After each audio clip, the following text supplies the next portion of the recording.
गत 24 घंटार राज्य में पाग मुख्यतः भाव सुखिला रही केतक स्थान में हालुका मध्यम धरण कुड़ी दृश्यमान रही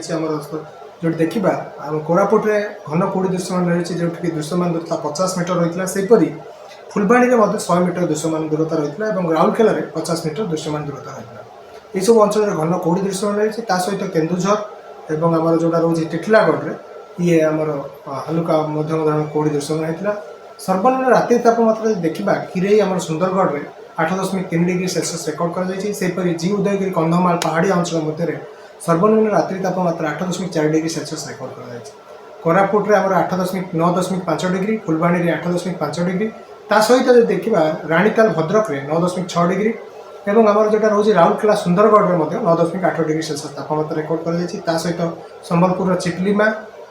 एवं अनुगुल केन्दुझर सुंदरगढ़ दारिंगबाड़ी ये सब अंचल तापमात्रा 10 डिग्री सेल्सियस रेकर्ड कर झारसुगुड़ा में 10.2 डिग्री तापमात्रा राति तापमात्रा रेकर्ड कर वर्तमान जेहेतु निर्दिष्ट कौन पाणीपागर प्रभाव ना आगामी 4 ରୁ 5 दिन जाए रात्रि तापमात्रा विशेष परिवर्तन हेब ना ता सहित पाग मुख्यतः 7 दिन जाए सुखिला रही अंचल में हालुका मध्यम धरण कुड़ी रही संभावना रही। चलित जो शीत सीजन में मुख्यतः भाव में